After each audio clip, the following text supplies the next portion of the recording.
Today I'm going to show you how you can turn off icon notification DOS from your home screen in the POCO M6 Pro.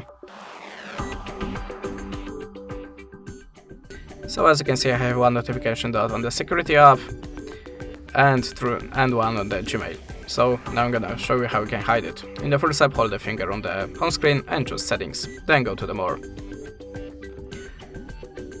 Oh, sorry, we don't have it here, my bad, we have to open settings. Sorry about that. So go to the notifications and control center and select badges. Now just turn off on every app that you want to turn off the icon notification DOS. So in my case, security and the Gmail. Then go back to the home screen. As you can see, notification DOS disappear and you will not see them anymore on your home screen. That's it. Thanks for watching. Leave us a like or a comment and goodbye.